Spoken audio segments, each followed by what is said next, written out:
Olá, queridos! Deus abençoe a sua vida. É mais um dia para a gente começar na presença do Senhor.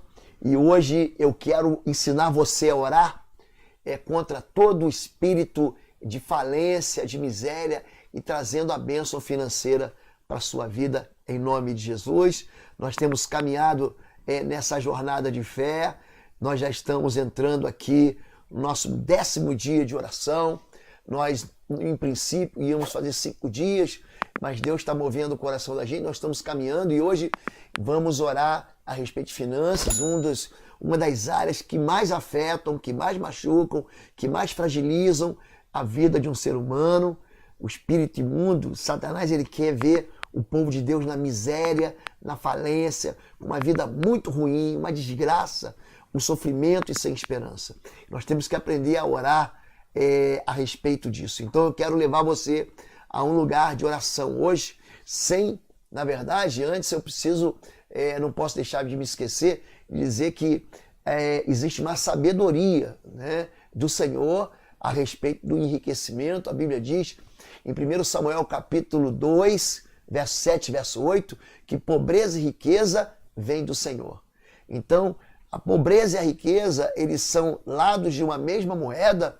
Se você obedecer, você acaba colhendo do fruto da obediência. Se você desobedecer, você acaba colhendo do fruto da pobreza. Então a gente tem que buscar sabedoria.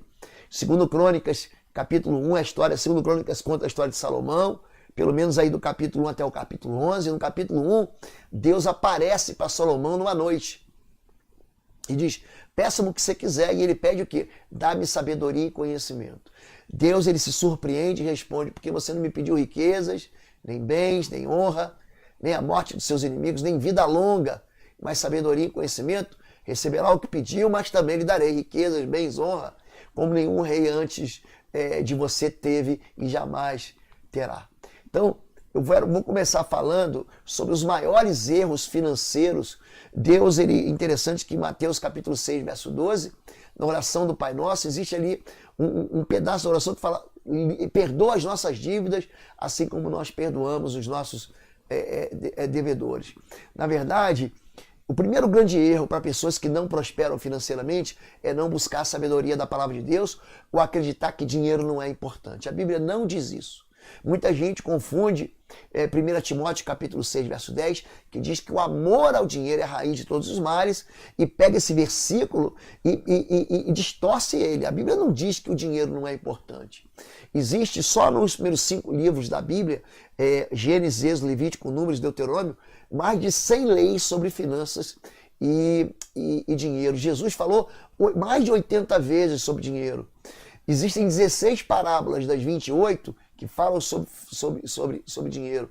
20% do Sermão do Monte, Jesus ensina sobre dinheiro. Então o dinheiro é ligado a todo tipo de problemas, inclusive ao divórcio, à insônia, a baixa autoestima. Então, olha para as pessoas que dizem assim: ó, dinheiro não é importante, e vai ver a vida deles como é que é. Então Deus é um Deus que dá sabedoria financeira. Em 1 livro de Reis, capítulo 10, a Bíblia diz que o rei Salomão era o mais rico e o mais sábio de todos os reis da terra. E gente, todo mundo vinha pedir uma audiência com Salomão para ouvir a sabedoria que Deus havia dado para ele. Então, quando a pessoa diz assim: não, dinheiro não é importante, Provérbios 13:20 diz: anda com os sábios e você vai ficar sábio. Eu busco conhecimento das Escrituras Sagradas. O segundo grande erro é a pessoa que vive daquilo que não tem, viver de crédito. A Bíblia diz que o rico domina os pobres e aquele que toma emprestado é escravo do que empresta. Então, a dívida é uma escravidão. Você tem que fazer de tudo para se livrar das dívidas, de tudo. Então, a Bíblia diz que nós, meus Coríntios capítulo 7, 23, fomos comprados por alto preço, que a gente não deve se tornar escravo, principalmente de banco, de crediários, de cartão de crédito, de cheque especial. Existe um princípio de liberdade. Em Romanos 13:8 diz que a ninguém fique devendo coisa alguma. Um terceiro princípio, além de você estudar a respeito da questão e além de você não viver escravo do crédito, é que você deve ter uma reserva. Então, muita gente pensa que prosperar financeiramente é uma estratégia só. Não é. São diversas ações inteligentes que você toma a tua vida inteira. Então, você precisa entender que para tudo há uma ocasião. E o trabalho, gente, é uma bênção. A Bíblia diz que Deus colocou o homem, Gênesis 2, verso 15, no jardim para trabalhar, para cuidar dele, para cultivar. Em João capítulo 5, verso 17, Jesus diz: o meu Pai continua trabalhando até hoje, e eu também estou trabalhando. Então a gente experimenta ver na igreja, inclusive, uma multidão de sonhadores e pouquíssimos realizadores. É gente preguiçosa, é gente que não trabalha. Se você vai ver por trás da riqueza de alguém, aquele irmão foi abençoado. Ele trabalhou muito. Você vê, eu hoje já acordei às 5 da manhã. Ontem, às 4 da manhã eu estava de pé. Ontem a gente ministrou sobre oração de contra-ataque. 4 da manhã eu fui dormir anteontem, mais de meia-noite. 4 da manhã eu estava em pé, eu estava preparando um material, um livro que eu estou escrevendo. Eu estou muito animado com esse livro. Então, quer dizer, pessoal, o pastor não gosta de dormir. Gente, eu amo dormir. É o esporte que eu mais gosto de fazer, é dormir. Agora, eu tenho uma vida só para viver, querido. E eu tenho que ganhar essa vida. Então, muita gente sonha, é preguiçoso, não trabalha a terra e acha que Deus vai fazer cair do céu. Querido, aquele que semeia muito, muito vai colher. Aquele que pouco semeia vai colher pouco. Deus abençoa as mãos de quem trabalha. Se você pegar a vida de todos os homens de Deus, por exemplo, José, ele estava na prisão e ele prosperou. Ele estava na casa de Potifar e ele prosperou. Ele era governador do Egito e ele prosperou. Tem muita gente que fala assim, não, quando eu chegar, quando eu for chefe, quando eu for diretor, não. Ele produz, ele prospera dentro da prisão, como escravo ou então como governador. Então o Senhor está com quem trabalha. Então você precisa entender que você precisa ter uma vida financeira saudável. Que tempos bons e maus vêm. Ah, pastor, eu fui desempregado na pandemia. Existem crises econômicas que todo mundo passa. Se você pegar capítulo 26 do livro de Gênesis, você vai ver ali que Isaac, ele semeia num tempo de seca. Ele colhe a 100 por 1. Os nossos empregos, gente, não são vitalícios. As empresas vêm e vão. As empresas, elas falham, elas começam e falham. Quantas empresas a gente conhece aí que não existe mais? Empresa aérea, empresa de carro. A Ford saiu do Brasil agora. Então, gente, existem princípios de felicidade, existe. Não gaste mais do que você ganha. Você não pode gastar. Você não pode viver ostentando. Você deve entender que a prosperidade, ela depende de algo chamado obediência e leva tempo. A gente não fica rico da noite para o dia. E gente que fica rico da noite para o dia fica pobre em seguida, porque não sabe o valor de dinheiro. Então, a Bíblia revela que é por trás do dinheiro que se revela um espírito imundo. É isso que eu quero orar por você. A Bíblia diz em Joel capítulo 1, né, que existem 4 tipos de gafanhotos. Aí você tem uma impressão de que ele está falando a respeito. E estava mesmo, né? Porque o olho do profeta enxerga o mundo físico, mas também enxerga o mundo espiritual. Existem 4 tipos de gafanhotos: o cortador, o migrador, o devorador, o destruidor. Né? O gafanhoto cortador é aquele que impede que a bênção financeira chegue na sua vida.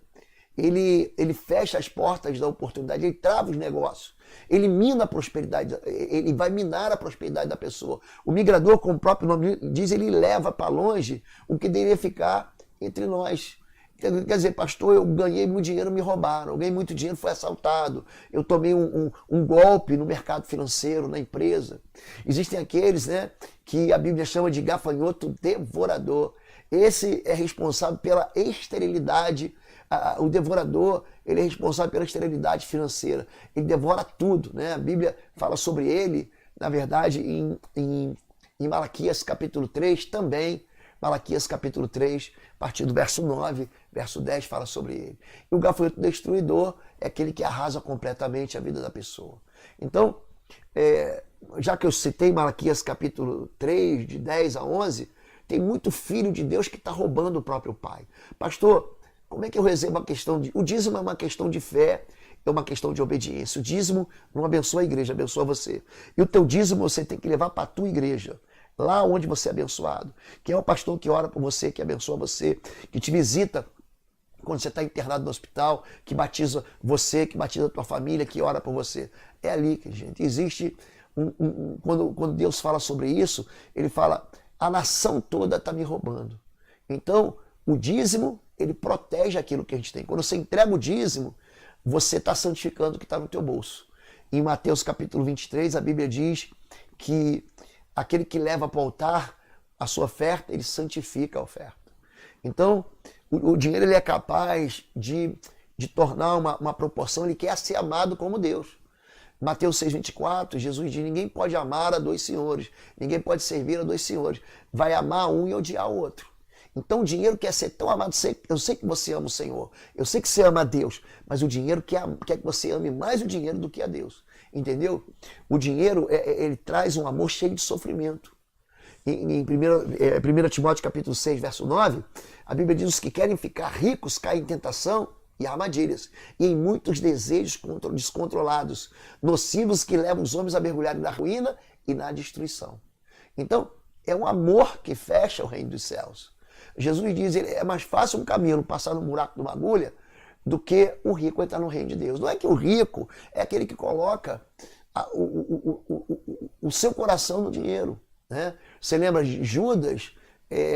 Era um homem insuspeitável. Se você lê, é que você conhece a história de Judas, porque a gente já tem esse nome de chamar de Judas o traidor. Mas se você fosse lendo a Bíblia e não conhece a história de Judas, Judas é um sujeito que ele é insuspeitável, até que Satanás entra nele. Por quê? Por causa do dinheiro. Então, o dinheiro é um assunto espiritual. Então você não pode ignorar a questão de ser dizimista, porque o dízimo é um princípio espiritual. Ele fala assim, traga o dízimo, eu vou abrir a janela dos céus e vou repreender o devorador. Então o mundo espiritual vai estar resolvido, né? Cuidado com essa questão do saco furado. Existe um outro princípio que é o princípio da oferta. Se o princípio do dízimo é um princípio da obediência, o princípio da oferta é um princípio de amor. Então, para você vencer o espírito de falência e miséria, você precisa parar de sonegar o dízimo, você precisa começar a semear conforme o teu coração, né? Segundo os Coríntios capítulo 9, aquele que semeia pouco, também pouco ceifará. Aquele que semeia muito, muito também ceifará. O dinheiro ele não dá acesso ao céu. Aquele irmão é abençoado porque tem dinheiro. Não é nada disso. Quando Jesus fala isso em Mateus 16, ele fala, que adianta o homem ganhar o mundo inteiro e perder a sua alma? Ou o que ele vai dar em recompensa da sua alma? Por quê? Porque dinheiro não é sinônimo de bênção. Então, eu estou com esse texto na minha cabeça, Lucas capítulo 12, verso 15, diz assim, porque a vida do homem não consiste na abundância dos bens que ele possui. Amém? Então, peça a Deus sabedoria financeira, peça a Deus para tirar a sua família escravizada pela dívida, busque satisfações legítimas, não vai gastar dinheiro com droga, com cachaça, com jogo com os esportes que viziam você. Cuidado com os teus desejos descontrolados que faz você gastar mais do que você tem. Acalme a tua ansiedade, mas não com o consumismo. Eu não tenho que fazer nada, eu vou ir para o shopping. Não vá. O shopping é uma grande armadilha para você gastar dinheiro. Então, mesmo que você gaste um pouquinho, você vai gastar até uma promoção de algo que você não precisa, tá bom? Não ignore o mundo espiritual, tá bom? Planeje, não tenha pressa em prosperar, trabalhe duro, amém? Fala, povo lindo do Senhor. Você que tem crescido e sido edificado aqui no nosso canal do YouTube, através das mensagens, através das orações. Quero chamar você para visitar o nosso site www.pastorlobo.com. Lá você vai ter a nossa loja virtual com cursos e também com livros que vão edificar profundamente a sua vida na guerra espiritual. Vai lá, vai ser uma bênção. Vamos orar? Quero orar por você. Você pode repetir essa oração comigo. Senhor, meu Deus e meu Pai, em nome do teu Filho Jesus, eu mais uma vez, eu te confesso, Deus, como meu Senhor, meu Salvador. O Senhor é a razão pela qual eu tenho vida eterna, porque o Senhor enviou Jesus Cristo, teu Filho, para morrer por minha vida. E eu quero, nesse momento de oração, reclamar a plenitude da vontade do Senhor para a minha vida, em nome de Jesus. Eu quero, nesse momento, me submeter completamente ao Senhor, meu Deus, como um sacrifício vivo e agradável. Eu quero, nesse momento, fazer uma escolha. Eu quero ser transformado na minha vontade, na minha mente, para que só o Senhor me mostre, só o Senhor me capacite, só o Senhor me dê inteligência e sabedoria para eu poder viver plenamente as promessas que o Senhor me deu. Eu quero tirar da minha vida, diga assim, todo espírito de incredulidade, de medo, de usura, de avareza. Tira o espírito de avareza da minha mão, Senhor Deus, agora. Mas não me deixa ser irresponsável. Me dá sabedoria como Salomão pediu sabedoria. Me dá sabedoria como o Senhor deu para o homem mais rico e mais próspero, para que eu possa transbordar do teu conhecimento. Então faz com que eu enxergue na tua palavra a tua verdade. Eu quero te agradecer, porque o Senhor, Pai, me deu armas para o conflito contra as trevas. Essas armas são poderosas e através de Deus, eu posso derrubar fortalezas, desfazer argumentos, retirar todo orgulho e altivez de conhecimentos que se levanta contra o Senhor. Eu quero, nesse momento, pedir que o Senhor derrube em minha própria vida todas as mentiras que Satanás colocou na minha mente. Eu quero pedir que o Senhor conceda da porção do teu Espírito sobre a minha vida. Eu quero esmagar todo espírito mentiroso e te pedir perdão, Senhor, por tudo aquilo que causou na minha vida destruição. Quero pedir perdão, Senhor, pelos roubos, pelos furtos, pela desonestidade, por ter sido injusto com os meus empregados, por ter recorrido a ídolos para enriquecer. Eu quero pedir perdão por todo animal que eu derramei o seu sangue, eu mandei derramar o seu sangue para enriquecer. Quero pedir perdão por todo o trabalho que eu fiz envolvendo magia, feitiços. Eu quero pedir perdão, Senhor. Pedir perdão, Senhor, pela minha desobediência, pela minha incredulidade, por eu ter sonegado o que é teu. Eu quero pedir perdão porque eu não fui para o altar santificar a minha oferta. Eu, na verdade, eu comi a própria semente que eu devia estar semeando. Eu quero pedir perdão por isso. Quero pedir perdão porque eu fui e me fiz ignorante, não querendo buscar o conhecimento da tua palavra. Quero pedir perdão porque eu não trabalhei, não semeei a terra, não semeei com fartura. Eu quero pedir perdão, Senhor, porque eu ignorei os teus princípios. Mas agora eu peço, em nome de Jesus, Pai, que seja cancelado sobre a minha vida toda praga que foi lançada pelos meus pais, de que eu não iria prosperar, de que eu iria ficar pobre, de que eu iria viver na sarjeta e na miséria. Eu cancelo isso e torno sem efeito em nome de Jesus. Eu declaro que a minha vida financeira, meu trabalho, meus negócios, estão todos eles protegidos, resguardados, liberados, sustentados pelo poder do Espírito Santo. Nenhuma arma contrária, nenhuma palavra de feitiço vai tocar na minha vida. Senhor, meu Deus, eu quero, em nome de Jesus de Nazaré, cancelar e tornar sem efeito, Pai, tudo aquilo que tem cobrado de mim miséria espiritual, tudo aquilo que veio dos meus pais. Eu quero que as tuas promessas, Pai, de prosperidade, como em forma até de eu investir no teu reino, nessa terra, sejam cumpridas em nome de Jesus. E eu ordeno agora, em nome de Jesus, que o gafanhoto cortador, o migrador, o devorador, o destruidor, sejam, com as suas bocas, sejam costuradas e todo o mal na minha vida financeira seja retirado. Eu declaro que o meu Deus é o dono do ouro e da prata e que eu sou herdeiro dessa promessa pelo sangue de Jesus. Por isso, os meus celeiros serão fartos, por isso o Senhor vai fazer transbordar de azeite aquilo que eu tenho guardado. O Senhor vai fazer com que os meus lagares possam suprir toda a minha alegria. Eu quero abençoar as minhas finanças e trazer de volta o fruto do trabalho das minhas mãos, em nome de Jesus. Eu quero, em nome de Jesus, declarar que nunca vai faltar do pão, nem do alimento e nem das vestes sobre nossa vida. Jesus diz que o meu Pai, que está no céu, veste livre dos campos, ele dá pão ao que come, semente ao que semeia, ele alimenta os pássaros do céu. Então quero declarar que nós não seremos envergonhados. Fica assim quebrado toda a maldição por causa da minha desobediência, da desobediência dos meus pais, que atingiu a minha vida profissional, que atingiu as minhas finanças. Em nome de Jesus, eu entrego ao Senhor agora a minha vida.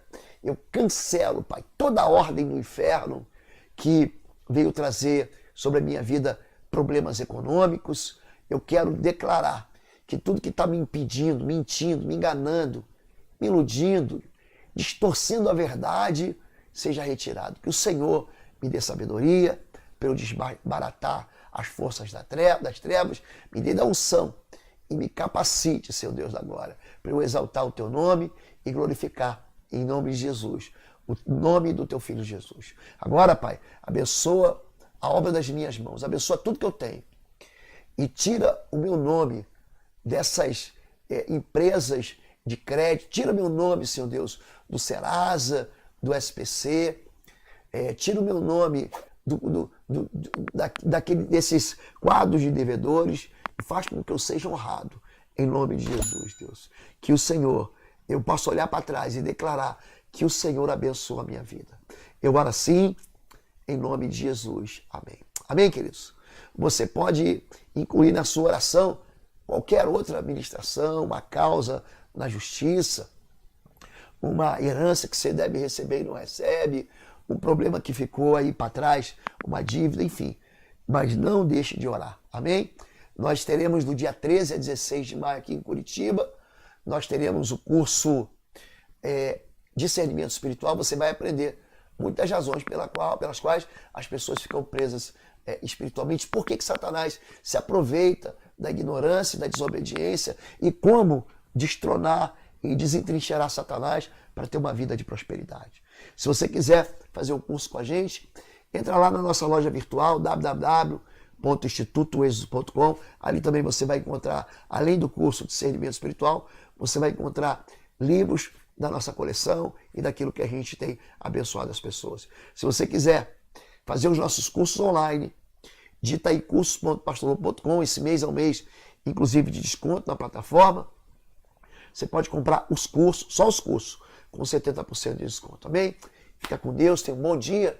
Eu quero convidar você a continuar nos seguindo. Se você não é inscrito no canal, se inscreva, deixa o teu like. E ontem fizemos 2 momentos de oração, um tratando de oração de guerra de defesa e outro fazendo oração de guerra de contra-ataque. Saia desse ambiente da defensiva, torne-se um guerreiro do Senhor e Deus te abençoe. Fica na paz, tenha um dia lindo com o Senhor. Fica com Deus.